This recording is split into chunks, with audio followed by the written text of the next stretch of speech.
Well, hey, everybody. Good to see you in the pews today. And those of you joining us online know that this is the first Sunday that we've reopened a little to people in the pews, and it's exciting to have so many more people in this space. But it is a little strange, right, to sit quietly and not sing and wear face masks, but that is our reality. And I think that reality is really important for us to hold right here. We like to kind of ignore it, but we're going to hold that together because what we learn in today's gospel is something really, really important. But to understand today's gospel lesson, understand what Jesus is talking about, we have to go back to the story of Jacob, the one that we heard read first in today's worship service. So, we're going to remind ourselves about Jacob. Jacob was a twin. Jacob had a twin brother, Esau, who was born just a moment before him. Jacob's actual name means trickster. He tried to supplant his brother. He tried to get what his brother had his entire life. And that kind of trickster nature made it such that Jacob had to escape.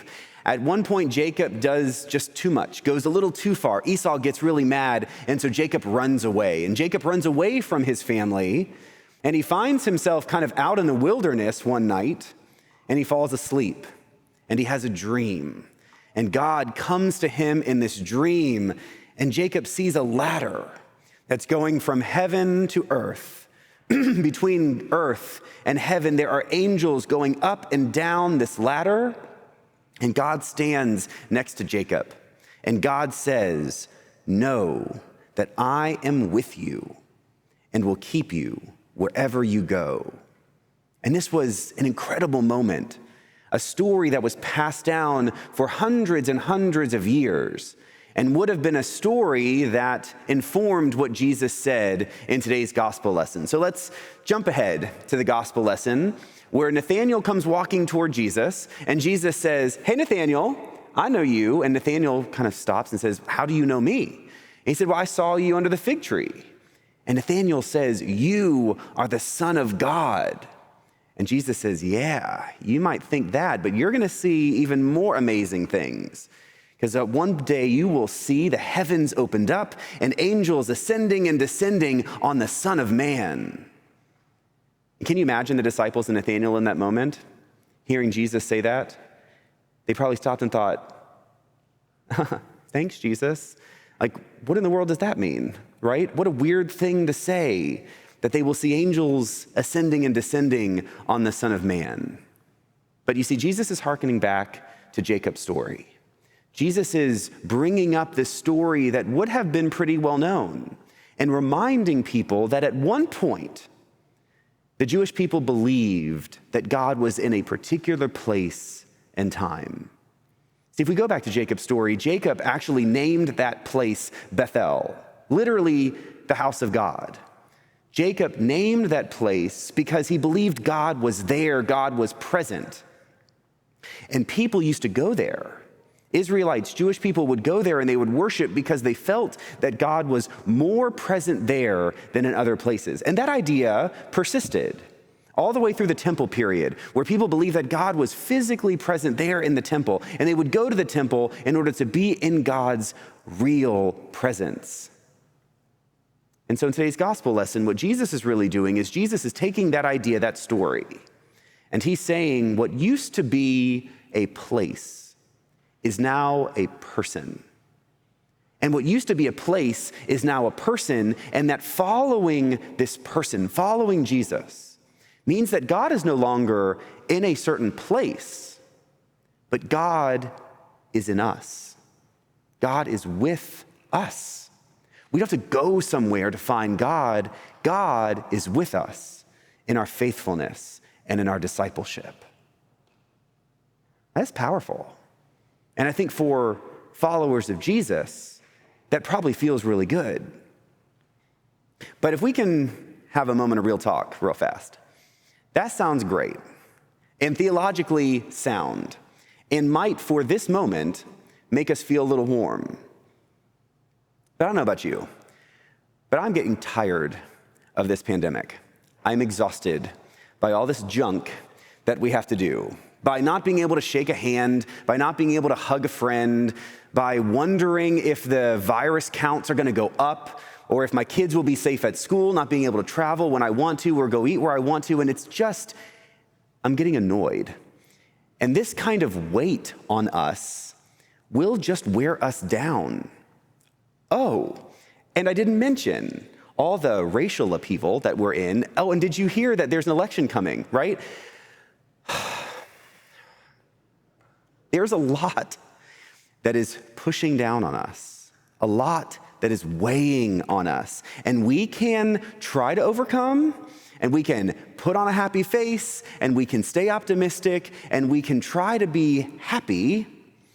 But then we see the news, or we hear the radio, or we see something in print, and all of a sudden it all comes washing back.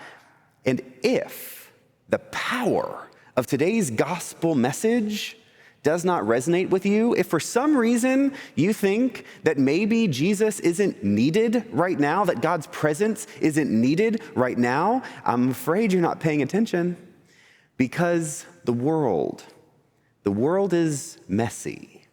The world is chaotic. The world is heavy. And not a one of us came in here today or is watching at home and does not feel that weight. When we feel that weight, it might be easy to get discouraged. But you see, what Jesus promises us is that God is with us. And what that means for us is that God helps to carry us when we go through these difficult times. And God puts each one of us in each other's lives. Today is the feast of St. Michael and All Angels. Today is our feast day, and what a great day to welcome people back into this church after 6 months. But although it's a lovely day to wave some ribbons and carry some banners and even hear some good music, what we really celebrate today is that we are not alone. What we really celebrate today is that we are part of a community. We are part of this church community. We do not sit at home, come and sit in a pew, or pray alone. And it's not just God who's with us. We help carry one another. The strength of this community is the strength that helps us sustain ourselves when times get tough. Help carry the weight that we all bear whenever it seems too heavy. This community is what we celebrate when the world seems so strange.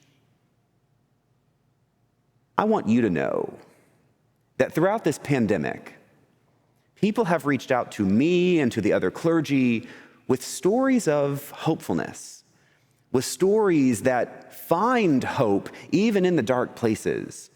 There are numerous notes, emails that I have received, and I pulled them out of my drawer in preparation for today's sermon. I thought about just reading little bits of these notes, but then I realized I'm not going to go and call everybody and get their permission. So instead, I'm just going to tell you kind of in general some of the things I've been hearing. I received one note from someone who said they were raised Southern Baptist, and they'd always struggled with their faith until they came to St. Michael. And they realized that all the things that didn't make sense began to make sense, that God actually might be the kind of God that they felt and experienced.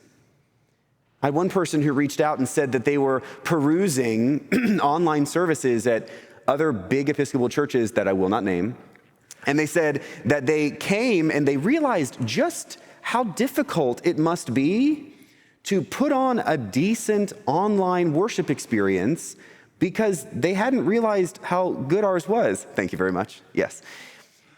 And I got a note from someone who said many people in their family had contracted COVID-19, and they were so worried.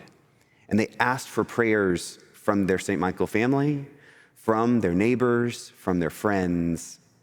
And they realized when they began to pray that they were not alone. And they realized as they worshiped that they really didn't have anything to fear. These are powerful witnesses from real people who are really in this church. This kind of hopefulness that God is not only with us but will sustain us, sounds like a nice thing to put on a greeting card, but it is so much better than that. We we inherit the promise that God made thousands of years ago to not only be good, to not only love, but to be present, to be with us. This is the kind of hopefulness that we celebrate today. This is the kind of hopefulness our world needs from us, because unfortunately, it's not going to get a lot better anytime soon. And we have a role to play.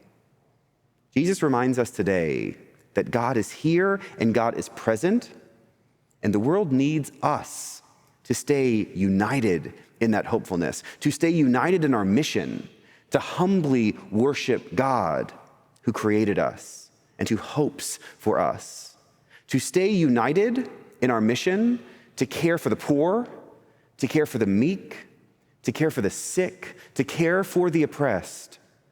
We are called to stay united in this faith community, even when we may not agree, because it is the unity that we share that provides the hope for the world. Today, God reminds us, all of us, that we are bigger than what we see, that we are connected in ways that we can only imagine. And when God walks with us, anything is possible. Amen.